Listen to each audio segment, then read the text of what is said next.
Good morning and welcome to day 4 of Tamebay Live Week. I'm pleased to have you back again. We've got an exciting day today. We're going to be focusing cross-border, and that's going to include everything from looking at cross-border marketplaces. And as a quick flavour, we're going to speak about Tmail, Cdiscount, Amazon, Noon, and sessions talking about how to sell on up to 50 markets around the world. But we're also going to be looking at the logistics side.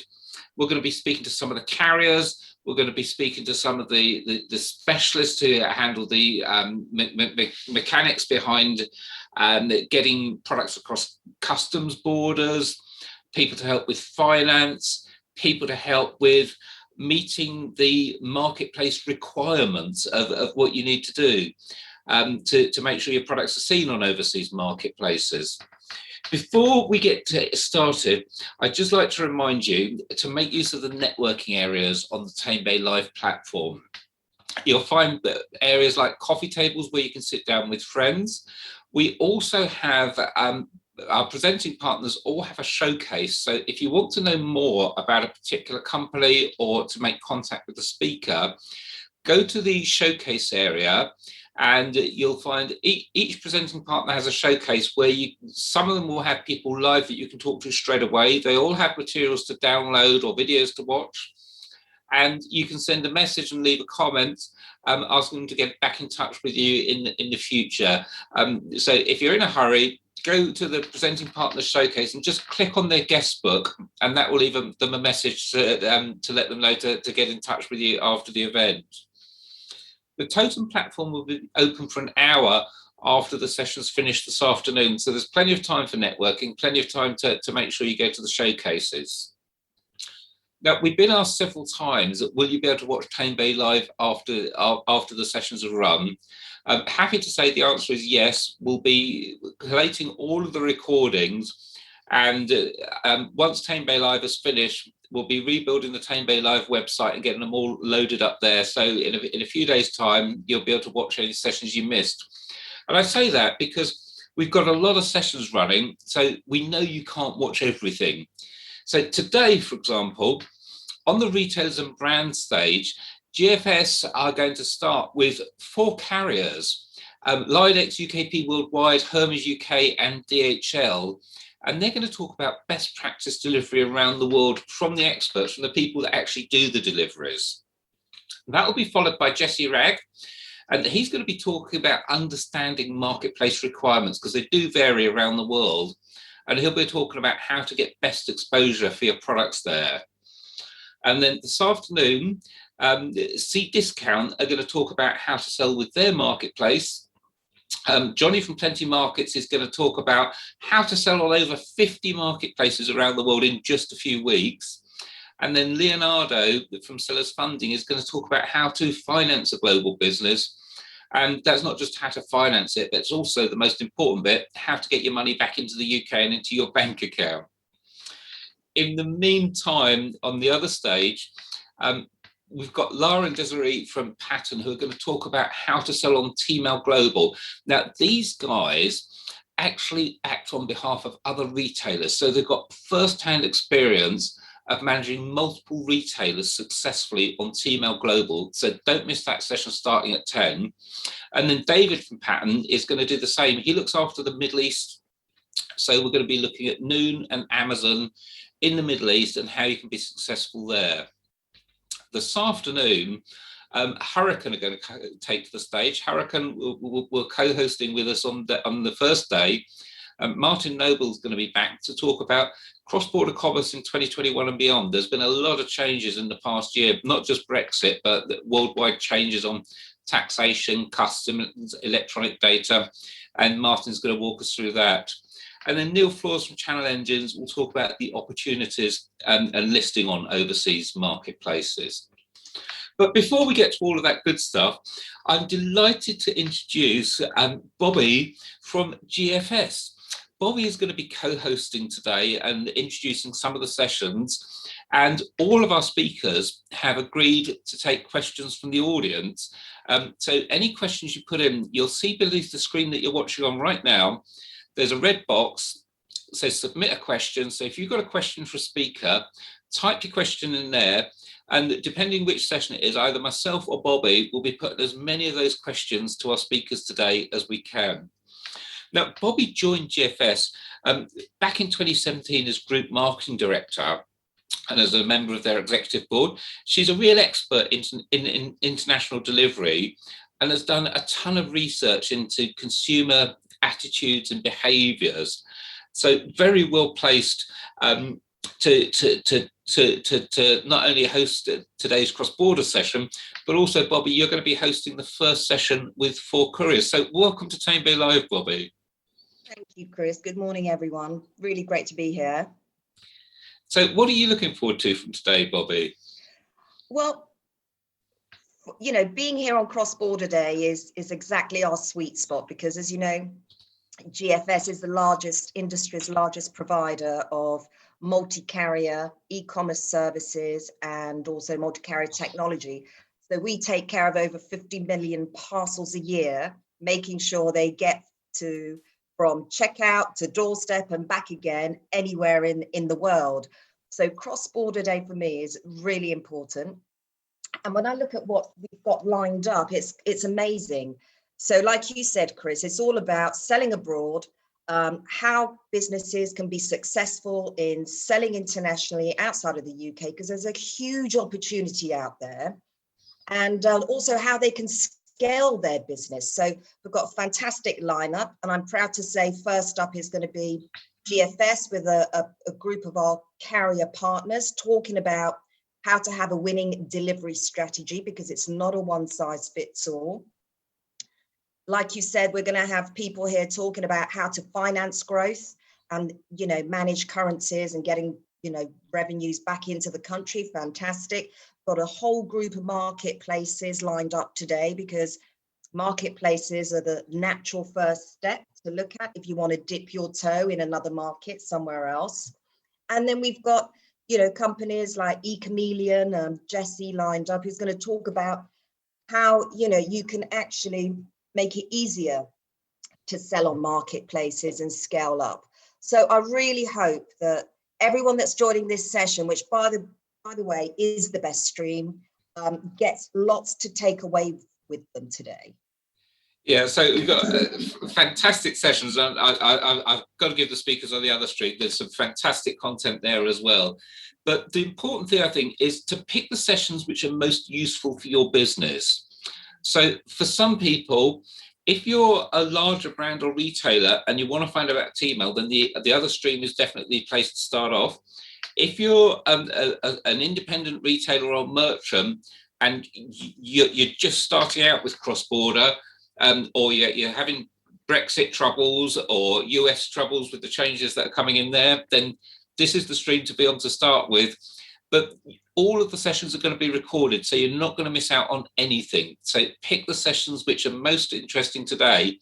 And I would say pick the sessions where you think you've got a question you want to put to the speaker, because the other session will be recorded and you can still watch it. You just won't be able to put your questions live, obviously. So all of the sessions are live today. Pick the sessions where you want to ask questions, and you'll be able to watch the others next week or the week after at your leisure. So just to remind you, there is that submit a question box on your screen just beneath the stage. The red tab, it says submit a question. If you've got questions for any of our speakers today, just pop the question in there. No one else on the platform will see it. It'll come through to either myself or Bobby, and we'll put that through to the speaker for you. Again, don't forget to go to the presenting partner showcases. And Bobby, I'm pleased to say GFS have got a presenting partner showcase. Yeah. And I know you look after over 1,000 different carrier services, so a huge amount to offer. So we're not going to be talking too much directly about GFS today, but do go to their showcase, find out more information, sign their guest book so they can get in touch with you if you want to find out more, and they will be more than happy to help you. The other thing is, as I said earlier, the Totem platform is going to be open for up to an hour after the show to give you time to go to the showcases, but also make use of the networking areas. if you spot a friend or colleague, we've got coffee tables where you can sit down in a ring to video conference with them, with 2, 3, 4, as many colleagues as you like in one of the rooms. But also, if you want to speak to someone, whether it be a speaker, a presenting partner, or just a friend from the industry, you can set up one-to-one meetings with them on the platform. Just click on the name, add them to your contacts, request a meeting, and you can sit down with them in one of the coffee breaks or towards the end of the day. So make full use of the networking on the platform today. And I think, Bobby, you're going to be pretty busy today hosting the sessions, but I'm sure they can get in touch with you through the GFS showcase.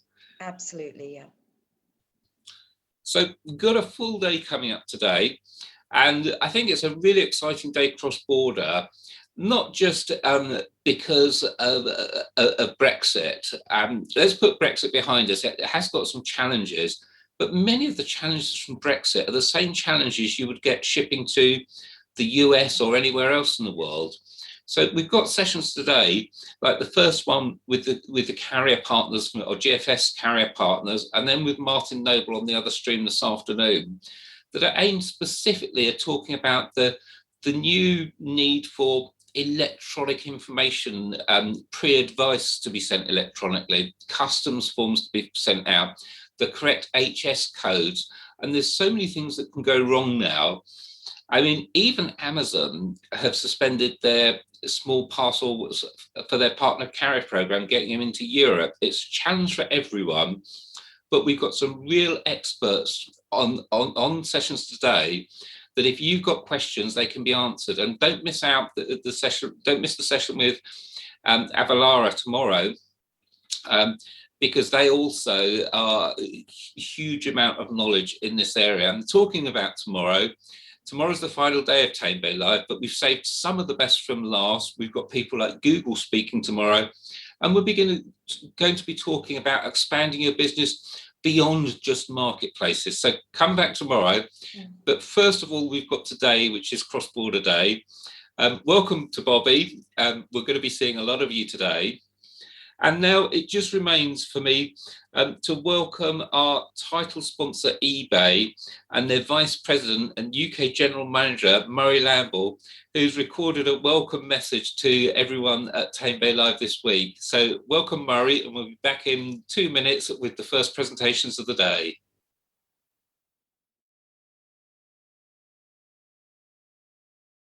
Welcome to Tamebay Live.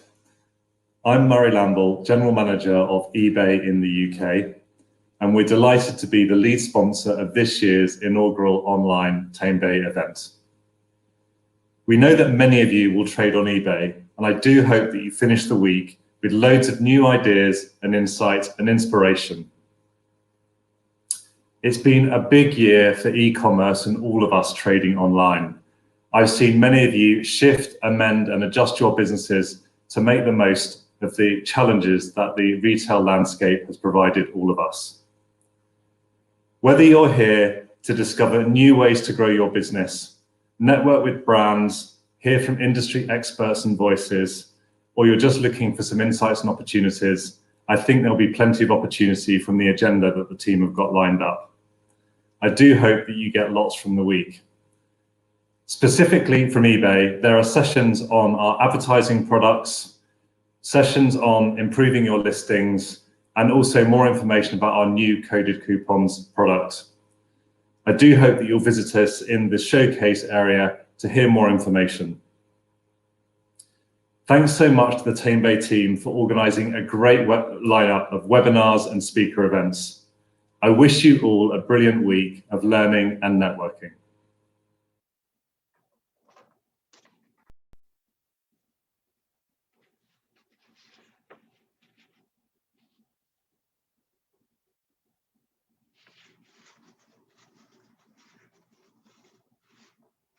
Good morning, everyone, and welcome. My name is Bobby Tulis. I'm from GFS. That's the industry's largest provider of e-commerce services, multi-carrier, technology. We take care of delivery from checkout to doorstep and back again anywhere in the world. Welcome to this session where we're going to be talking about best practice delivery from around the world. and what the key differences are when we look at how consumers want parcels delivered in the key regions and markets. And of course, we couldn't do what we do as GFS without our carrier partners.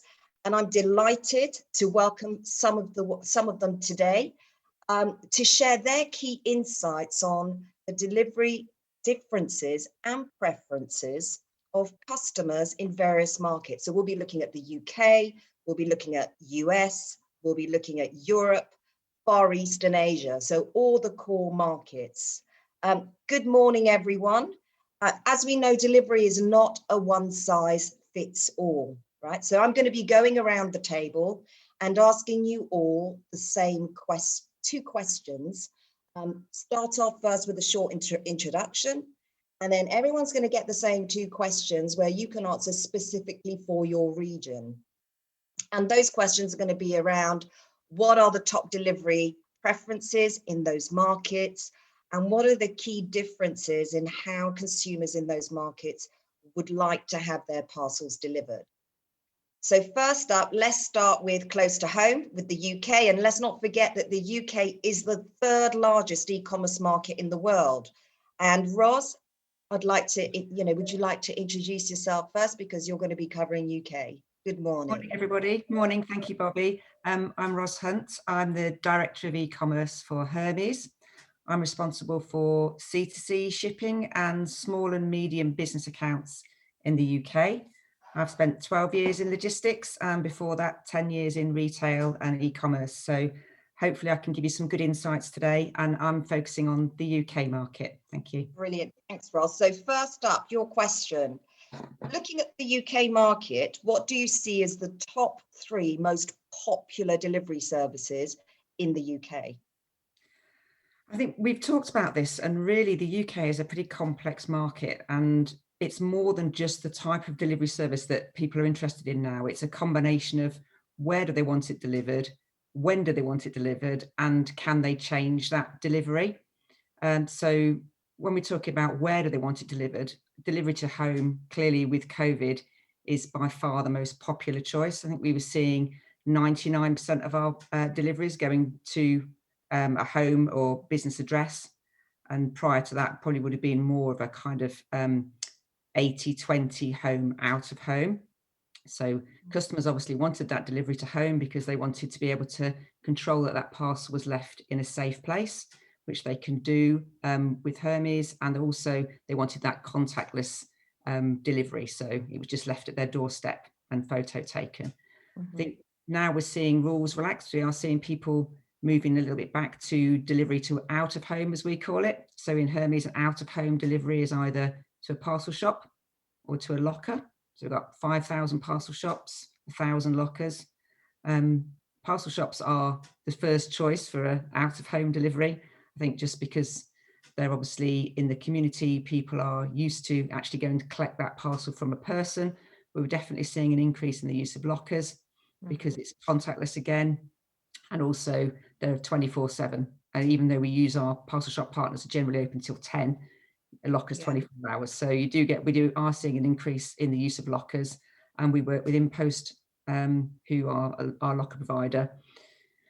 And then I guess the next is the sort of demand for speed and accuracy. So seeing a growth in next day. Most of our business is still standard, 2 to 3 days, but we are seeing a growth in next day, and people want the choice whether they want next day or standard. And we're also seeing a more demand for accuracy. So they really want to be able to track the parcel. They want to know whether it's coming, we used to have 4-hour ETAs, moved to 2 hours and now 1 hour, because the customers are demanding to know when that parcel is going to be delivered so they can go and collect it.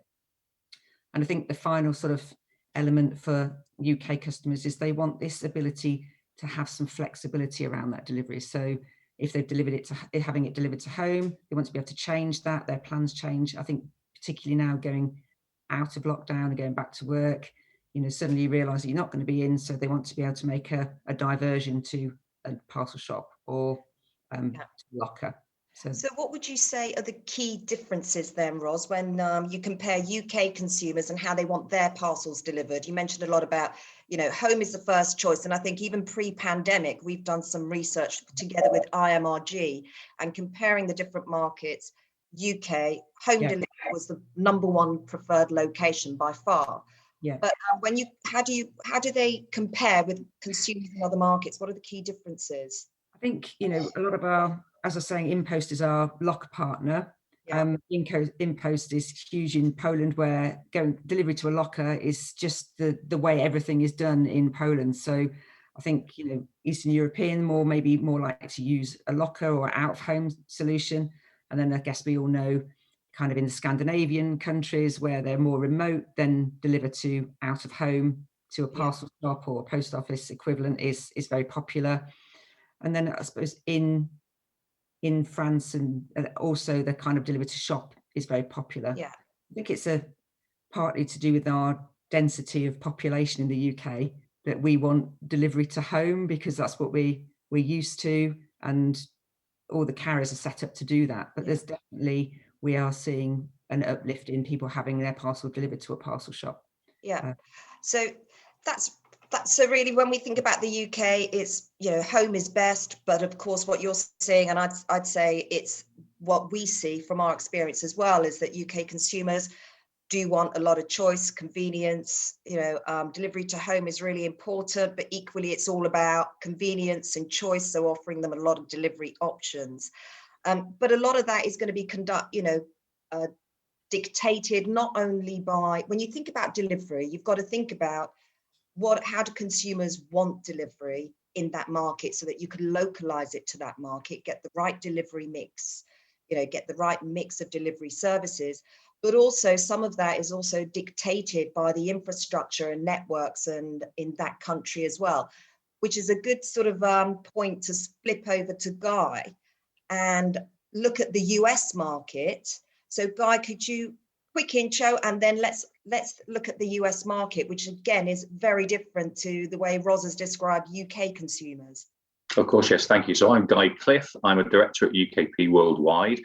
We've been going for 21 years. We've got a US office. We've been based there now for the last 10 years, but we also have 2 UK sites. But the US is by far and away our most important lane. So Guy, Ros has painted a really fantastic picture, really clear picture of the UK market. And now I'd like to ask you the same 2 questions, but this time looking at our consumers in the US. So across the pond, as we say. So looking at the US market, what do you see as the 3 most popular delivery services for US consumers? Sure. Well, just to disclose, I'm sort of representing the USPS, the United States Postal Service, but I don't just want to concentrate on them. But the USPS are one of the most trusted partners in the US for a relatively low-cost delivery service. The USPS claim that they are the largest postal authority in the world, but they would say that, wouldn't they? But they reckon that they deliver about 25% of all the world's post. But obviously people in the US don't only use the USPS. You've got carriers like UPS, FedEx, DHL, more latterly Amazon, as other trusted delivery partners. But there are also lots of local carriers. And I think the thing people need to remember when they're shipping to the US is just the size of the country. It's massive. So you do have certain states that might have their own network, but if you're delivering across the whole of the US, then you need to look at the national carriers. So speed of service is also a factor, and there might be some statistics that may surprise some of us in the UK. In the UK, we have a first-class postal service that we would expect to deliver within 1 to 2 days, and a second-class service within 2 to 3 days. In the US, a first-class service, they call it priority mail, has a delivery expectation of 1 to 4 working days. They're actually looking at increasing that to 1 to 5 working days. So their priority mail service is slower than our second mail service. So it's worth sort of considering that. And a second class service, they don't actually call it second class in the US. So they use terms like marketing mail or something called a BPM service, but that's a 6 to 9 working day delivery service. So people in the States perhaps aren't expecting to receive their parcels, particularly if they're coming from overseas, as quickly as you might imagine they would, because I know that even people delivering into the UK from abroad, still expect that once it gets to the UK, they're wanting it delivered within a couple of days. But within the States, once it gets to the States and it's cleared customs, it is still quite normal to expect your parcel to take another few days to deliver within country. So I think that's one of the big differences between the US and people in the US and their expectations of a delivery service. But if they want a quick service, then yes, they would tend to use more of a courier service, but then obviously that costs more. So as Ros was saying, it also depends on the type of service you're expecting and perhaps the price you might want to pay for that delivery service. Another point to remember in the US, when you're delivering into the US, is that you have Food and Drug Administration in the US, the FDA. So when you're shipping food or cosmetics and that sort of thing, then you have to be very, very careful. And it's not as easy to ship those sorts of products to the US as it might be perhaps around the UK or around Europe. Just some facts for you. There are 83 counties in the United States where the sale of alcohol is completely prohibited. So 1.7 million Americans live in areas where the sale of alcohol is banned. So that also means that when you are shipping to the US, you have to use a ground service if you're shipping alcohol through certain areas. So you can't fly over a dry state, for example. So there are just things to bear in mind depending on the type of product that you may be sending to the US. Guy, can I ask a question just quickly? Because so we said that for US consumers, so let's think about it now from the consumer perspective. Speed is not a massive issue for them, that you can get away with offering them a 4 to 5 day service, and unless they want it express, of course, and they consider that fast. Okay, so that's great. What about, do they, and also because of the size of the country, I'm sure that what's important to them is knowing that their parcel is going to get to them, right? So trusting who's going to be delivering their parcel. Absolutely. USPS is the smiley face, everybody trusts them. They trust their local USPS man. So does that mean that they expect it to be signed for or tracked? What does that mean? Not necessarily signed for. I think another key difference that you've got to remember is that people in the US don't all have letterboxes in the same way that we have here in the UK. So if you travel to the US, you might actually, I've stayed in some houses in the US and you just don't have a letterbox. They have a post box that often you share on the street with a number of other addresses. So that actually does mean that if you're using a signed for service, that it is more difficult to get a signature, and that can actually slow down the delivery rather than, so actually using a tracked service is perhaps a better option than using a signed for service, which is often at an additional cost, particularly if you're using a direct USPS service. And currently, because of COVID as well, that's difficult anyway. So some of those services are currently delayed. Yeah. So we're saying then the US consumers don't necessarily need or want a signed for service because they know it's not practical given the circumstances there, but definitely tracked. Everything is tracked. Yeah. And certainly, again, using our service, you will get a USPS tracking number before your parcel has actually left the UK. So somebody in the US can log on through the GFS website and actually check that their item is on its way, even though it may not even be literally in the States and have cleared customs. But they can start tracking that process through either the GFS website or direct on the USPS website. Yeah. So tracking is important. Thank you for that, Guy. Now let's flip over, move over to a very different part of the world, Far Eastern Asia. And Natasha, welcome. You want to introduce yourself, and then I'm going to ask you the same two questions. Sure. I'm MD for Linex, which is Limehall Express. We're part of the Lenton Group. Our majority shareholders are the DPD Group and Japan Post. So we've got some hefty family members that are behind us, but we are predominantly an Asian-based cross-border service provider offering mail and courier solutions into Asia. Great. Okay, so Natasha, when we now think about our consumers, our customers in the Far East Asia markets, what do you see as the most popular services, in terms of how they want parcels delivered in those markets? Okay, well, we've got a heady mix in Asia of some very sophisticated clients, the likes of Hong Kong, which is our head office in Japan. And then we have our more emerging markets, which such as Indonesia, which are sort of headlined to be the top players in e-com by 2030. So we kind of have a mix in terms of requirements. Certainly the ability to have different service levels is something that drives interest. Normally that's a mail or a hybrid mail or a courier service, which is defined with the differences of transit, but then also in terms of the friction of going through customs. If you're going courier, it's more commercial and you have a lot more in terms of friction and having to pay your duties and taxes.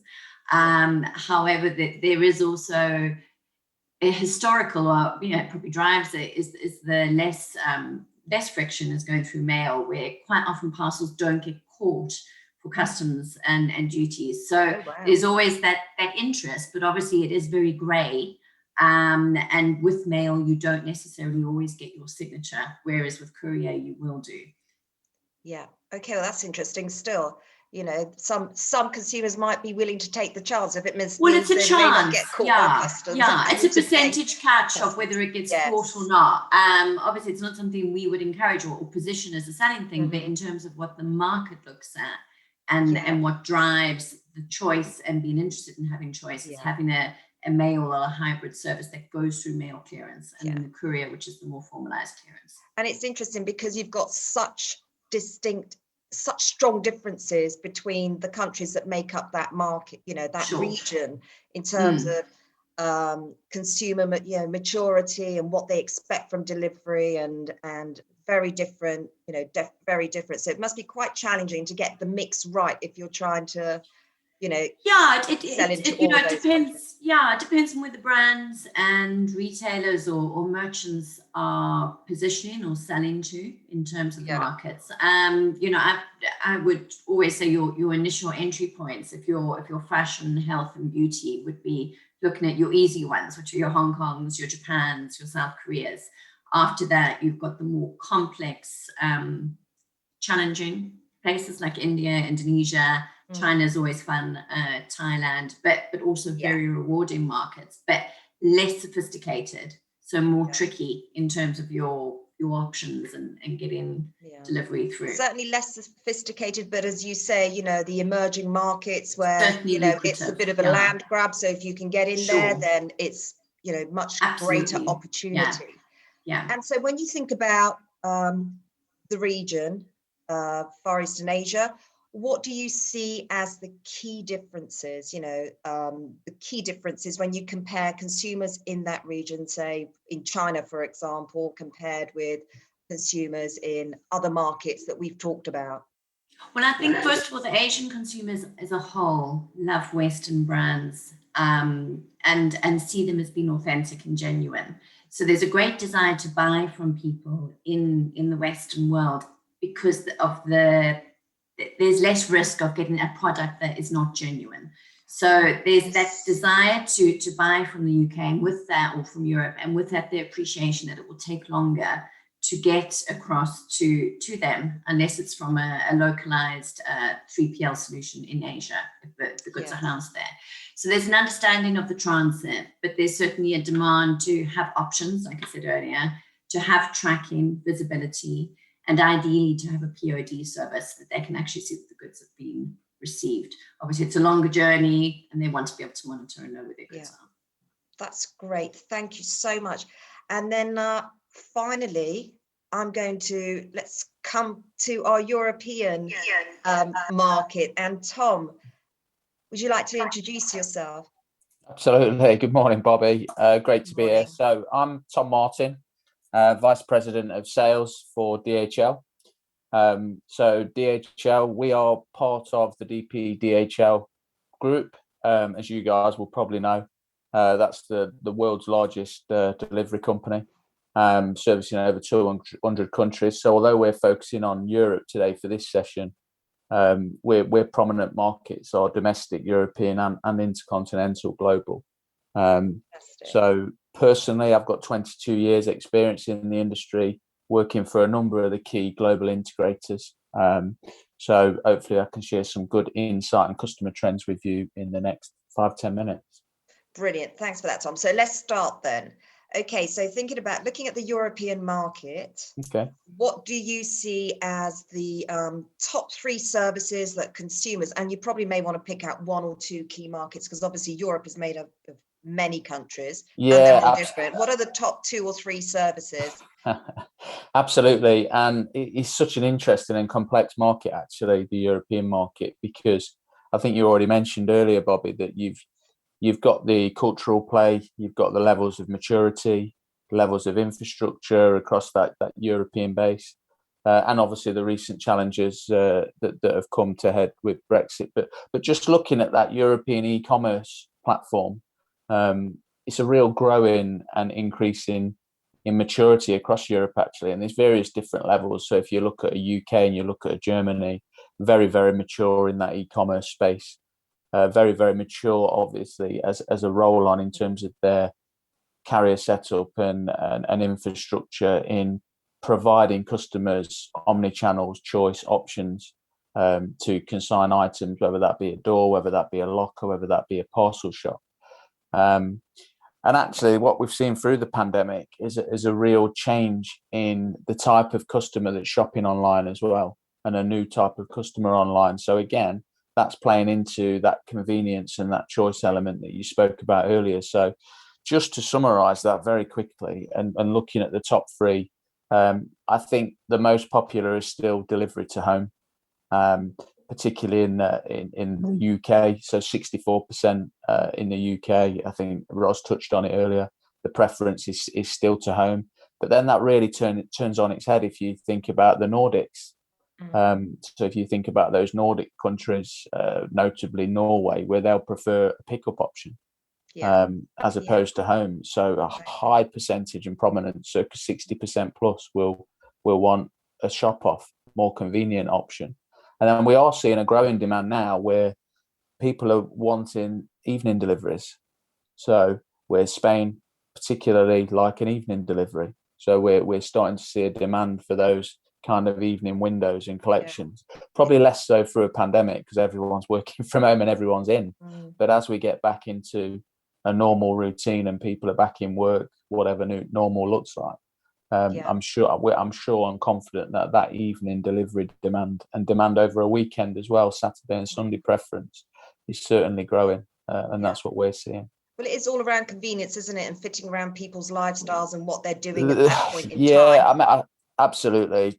Choice is key. Choice is key. Convenience is key. Absolutely. And consumer is driving what carriers do. Yes. So the growing consumer expectations is clearly the narrative to how we're developing our solutions, whether that be returns through service points, whether that be evening collections, whether that be locker drop-offs, which are contactless drop-offs.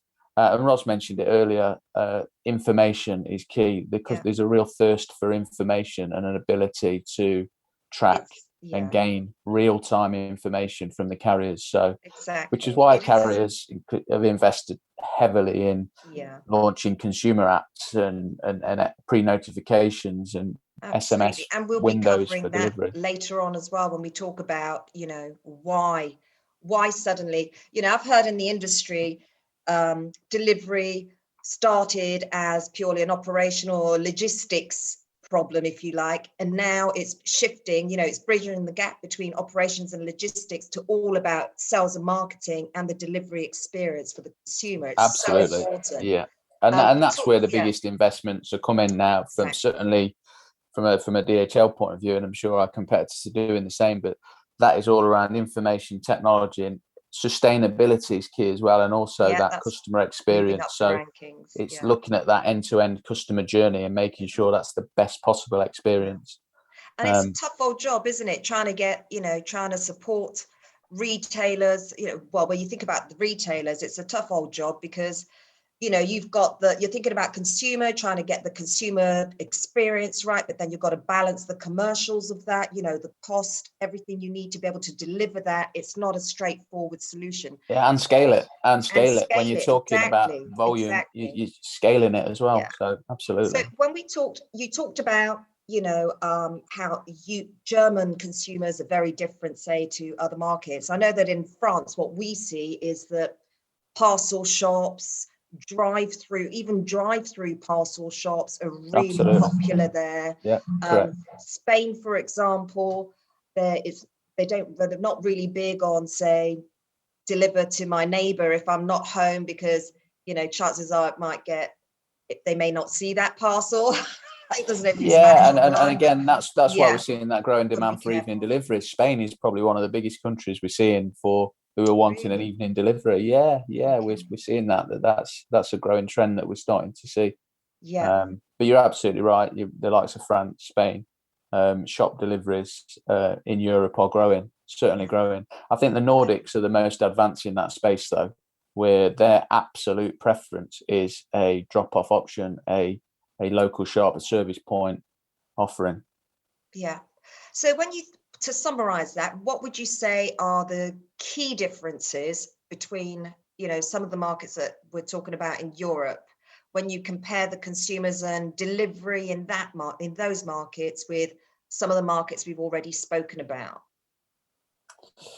Yeah, I think the key difference, if you talk from a domestic market, I think culturally, we're used to the door collection, right? So we're used to that traditional collect from door, deliver to door solution, and I think we're moving away from that because we're creating more solutions and options where the likes of Germany would be far more mature in a locker space already. Yeah. So they're Yeah. further down the line. So a high proportion of German deliveries will be going into locker options, contactless locker options, as an example.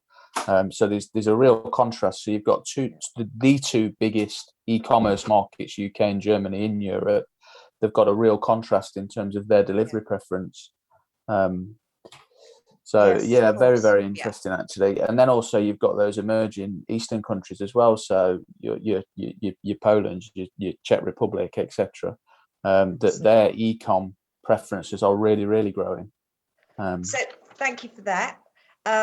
So I guess, you know, when we've all talked about, you know, everyone's given us some really good insights as to how consumers are different, right, in each market in terms of what services they prefer, whether that's because of cultural differences, infrastructure differences, whatever. But what I see, and I think we'd all agree as the common thread here, is that regardless of which market you're talking about, one thing that is common across all consumers is this need for delivery, choice, and convenience. Yeah, and it's not a one size fits all. So let's open it up now. Let's have some discussion with some open Q&A. And the first question I'd like to ask maybe we'll start with Guy. Maybe we'll start with you first, Guy, is over the last 5 years, brands have really put a lot of focus on the customer delivery experience. That's something we mentioned before. I think Tom mentioned it as well. Everyone has mentioned it, really, where the customer delivery experience now is really key. Why do you think that is, and what challenges do you see retailers facing when it comes to, you know, making that reality? Yes, gosh, it's an open-ended question, isn't it? Yeah. I mean, obviously, what do you think that is? And I think that COVID hasn't helped, but it's also speeded up the whole process of that delivery experience. And I think everybody has to remember that the customer is king at the end of the day, and you have to react to what the customer needs and what the customer requests and what the customer wants. And what a customer, as I think everybody's touched on, what a customer might want in Poland is not going to be what a customer wants in the US, is not going to be what a customer wants in China. And you have to really cater for your local countries wherever you're targeting. Yeah. And Natasha, what do you have to say about that? You know, why, from your perspective, why are you seeing retailers investing so much on the customer delivery experience? Why does it matter?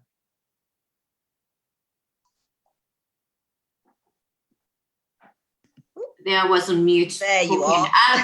Essentially, you know, it keeps the customer coming back. You know, if you're not delivering, you're just not going to get that return level in terms of customers, and it's vital to localize your service, and again remove that friction that, you know, a customer's going to feel by dealing with an overseas partner or merchant or retailer or brand.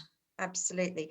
I'm going to chip in here just to get the, just to see what you guys think of this, with a really shocking stat. And this is taken from a survey that we sponsored with IMRG and multiple other surveys as well that I've seen coming out.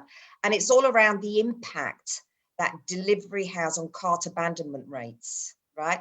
And how 1 in 2 consumers will abandon a purchase at checkout because when they look at the delivery options available to them, they can't see a delivery option that suits them, that they think is convenient to them at that point in time. Interesting to get people's perspectives on that. Maybe Tom or Roz, do you want to say something on that? I'm happy to comment. I think that's an interesting point. I think you can also overwhelm your customer with the delivery options. So it's making sure you choose the right options for the kind of product that you're selling, and also make sure that the way you lay them out in the checkout helps the customer to understand which option's probably most suitable for them. I think that's interesting. Yeah. And also, I think a lot of people do abandon in the cart, not just because they don't have the delivery option that the customer wants, but they don't have the returns option. Yes. Wants. And we've seen such a huge increase in returns with everybody shopping online for things that they normally would have chosen by touching, feeling, trying on. So they're buying clothing, they're buying 3 or 4 of the same item and wanting to return them. So we've seen that abandonment rate is really also driven by having the right returns option for your customer. Yeah. I mean, and Tom, let me bring you into this. What's your perspective on this? Do you know what, Bobby? Actually, let me just share two facts, to be fair, that I think are quite interesting to this whole customer experience point and debate. So what we've seen and what we know through various studies that we've done, and we've just commissioned a global study recently and had the results. And what we have seen is that 92% of consumers we know will buy again following a good experience. Yeah. But that coupled with the pandemic actually in many ways has rewrote the rule book. So we've seen that through the studies that 56% of consumers either tried a new retailer, whether that be through necessity or through experiment, really, just because they've had that time to browse, peruse, look around. So getting that repeat business is key through the experience, because that's what we see. Well, yeah, it's grabbing hold of those new customers that are utilizing a new retailer and getting the experience right to get that repeat business coming through. Exactly what Natasha says. Absolutely. And then ultimately, driving that level of loyalty and flushing that through. And absolutely concur with what Roz says around the returns piece. Yes. That's a real focus now for retailers in the space, because they've been really limited with their past options for returns, and certainly a slick return solution. That's the key, where now there's new entrants in that space to support it, because again, consumers and retailers are demanding that return service to drive that outbound traffic as well. So it works hand in glove. I think that there's been so much focus on the delivery experience at the last mile, getting the parcel to the customer. I think returns has been overlooked to a certain degree. And if anything, there is a gap, between how satisfied consumers are with the delivery experience compared with how they are with the returns experience. And that's proven by research studies as well. What we always say is that, GFS is that delivery options at the checkout can make or break the sale.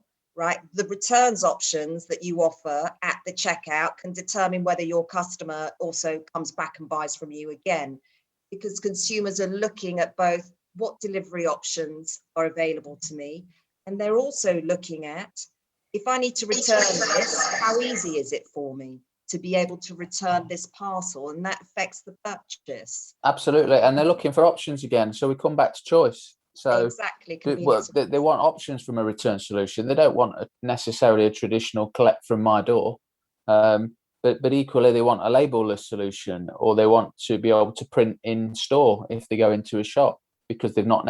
We can't assume everyone's got a printer at home or comfortable with that. They just want to download a QR code and print the label in store, or actually send it label-less. on a returns. And then you've got the co-branding element as well, that you can be really, really clever in the checkout and with the notifications, the text carrier notifications, where you can co-brand them. Exactly. And you can work with the retailer to help them drive sales. And we've seen that a lot lately at DHL, where we've actually helped our customers drive sales through the co-branding element and the return solution and the different options, which has been really interesting. And we think that'll continue to grow. Well, it's I think important it's because it's about a seamless delivery experience. You know, it's got to be a Absolutely. seamless delivery experience, and for the consumer, that is the full loop, delivery to door and back again, and it's got to be, you know, a seamless brand experience.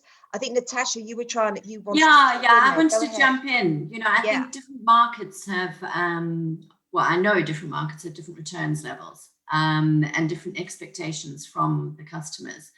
I know Germany is particularly high. You know, Thomas might be able to Especially talk with about.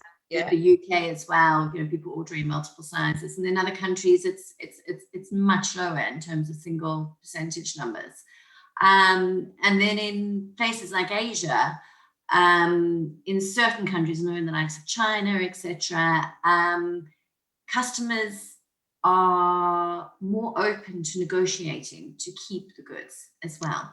So if you have an online customer services point that people can reach out to, a lot of brands and retailers will actually discuss with the customers and go, you know what, if I gave you a 15% reduction, would you consider keeping the goods? Or if I gave you a voucher for your next purchase, would you keep the goods?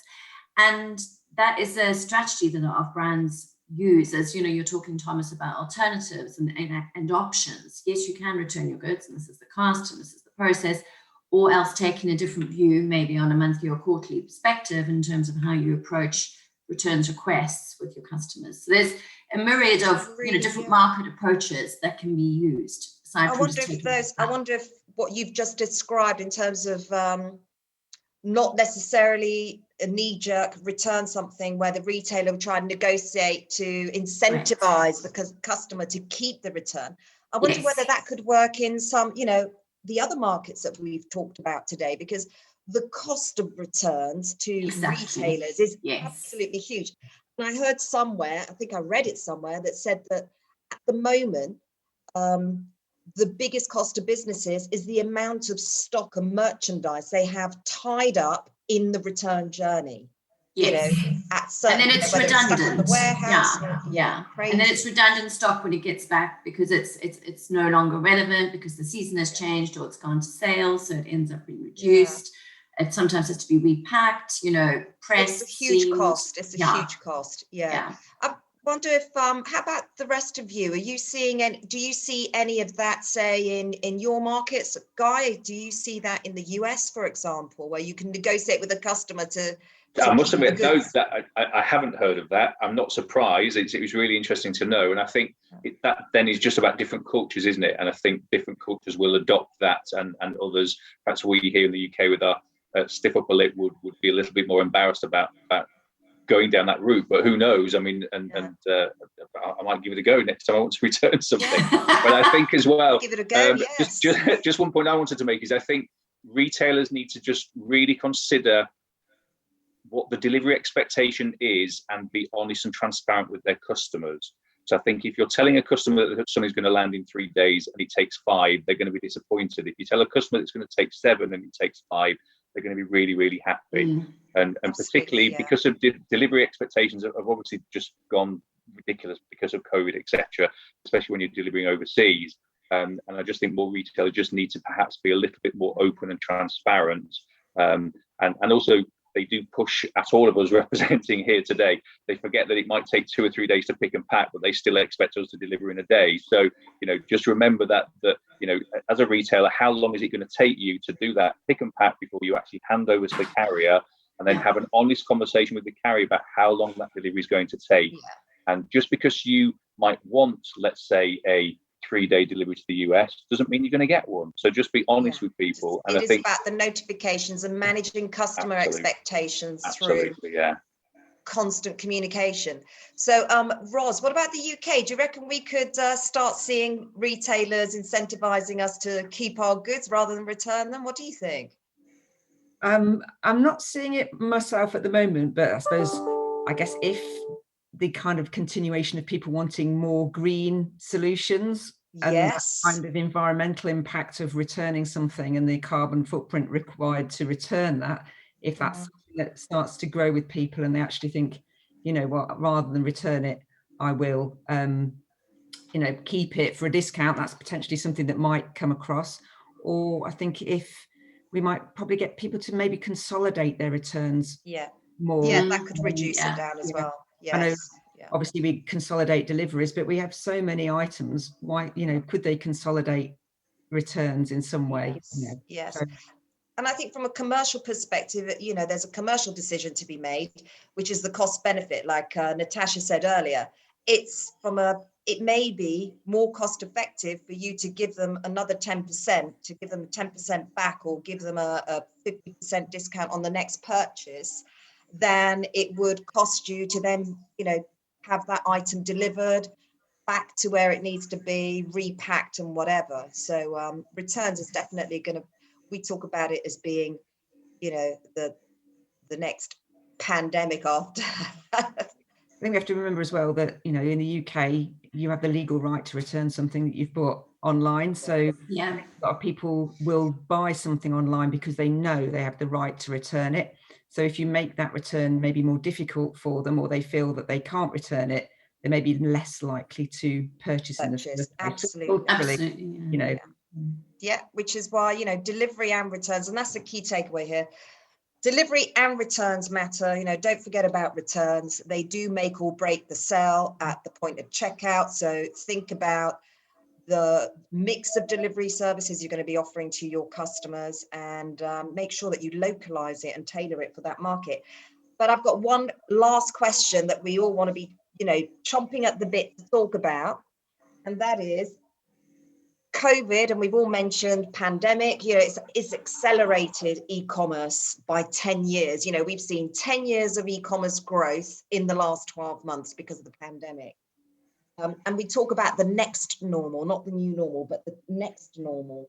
So the question is, what's the next normal going to look like for e-commerce, and how is that going to impact delivery services? So what do we expect to see happen when everybody starts moving around, and how is that, you know, what considerations are retailers going to have to be thinking about when it comes to delivery services?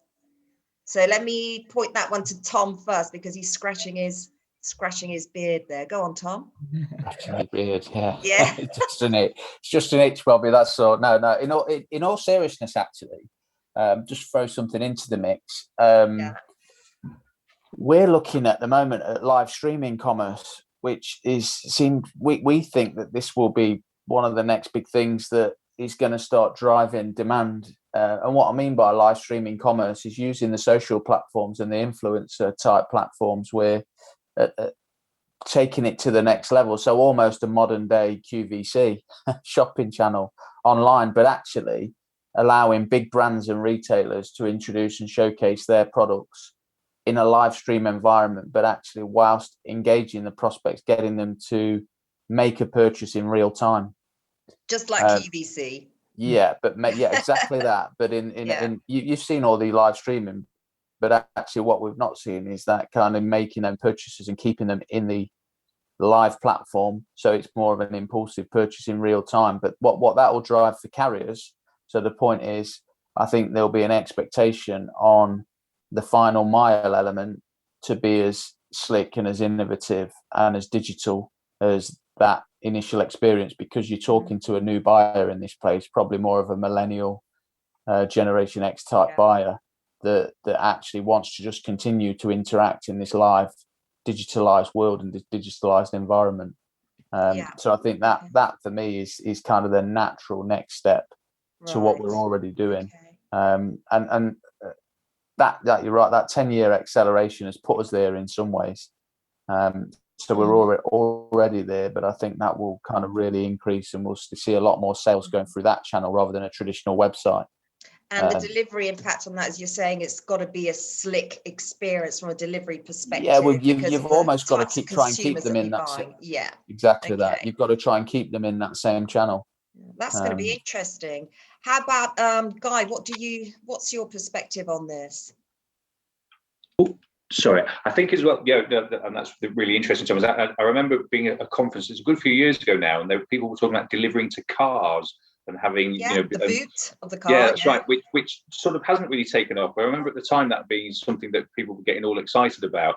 So I think it's quite hard sometimes to know and understand what the future may hold. But I think just the answer to some of the questions that are coming through as well, that people are saying, so do people want cheap delivery or do they want quick delivery? Well, there is no easy answer to that, and you have to think about the product that you're selling. So if you're selling something that only has a retail value of less than a tenner, then they're not necessarily going to expect a premium delivery service of a next day that they also cost a tenner or whatever. So just, you have to absolutely know your client base and understand the value of the items that you're selling to tailor the correct delivery solution. There's a lot to be taking into account. Absolutely.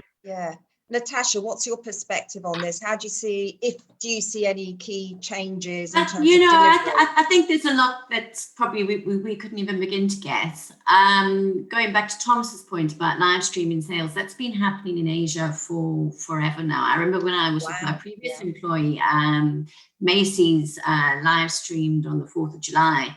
Out of their Macy's store to their customers in China and Hong Kong, and did live sales of all their products, and literally had limited editions of product saying we've got 600, and like QVC, you'd see it selling through and then it'd be gone, and we'd literally be picking in the warehouse as we went.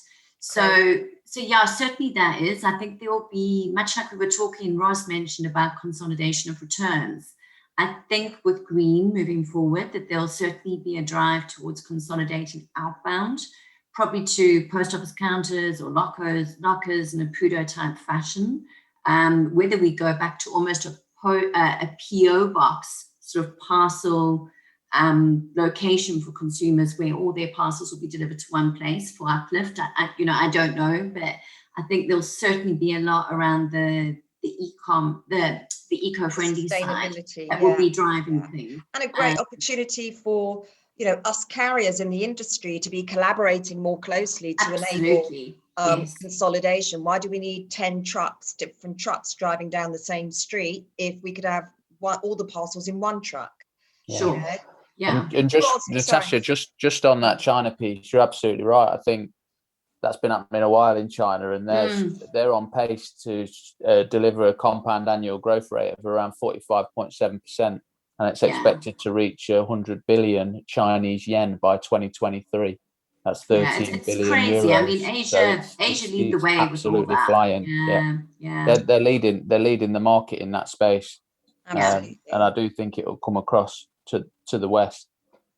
There's always a lag at that level. So guys, I could talk all day. Next time you have to come to my house, we'll sit around the table with a glass of wine and we'll have a good old chat. But we could talk all day about delivery because it's what's close to our heart, right? But I do have to wrap it up there. And I think just for the people that have joined the session, I think the key takeaways from here is that consumers in all markets need delivery, choice and convenience. You can't predict what that means for anybody at any point in time. So you have to offer a broad enough practical range of options so they've got a good chance of finding what they want. Don't overlook returns, because your delivery and returns do impact their decision at the point of checkout and can make the difference between making or breaking a sale. And just remember that when in the next normal, we've all been lucky in that customers have been stuck at home. So delivery has been fantastic, delivery rates, because somebody's always home to take the parcel. But don't rest on your laurels, because now that we're all going back to work and the same's happening in all markets, don't rest on your laurels, because you're going to have to fight harder to get that purchase and to win that customer and keep that customer. So I just want to say thank you to all of you for giving us your time today. It's been a pleasure.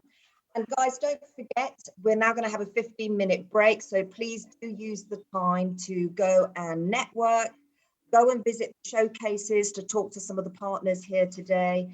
And I'd also like to say thank you to our key sponsor, which is eBay. Thank you all very much. Thank you.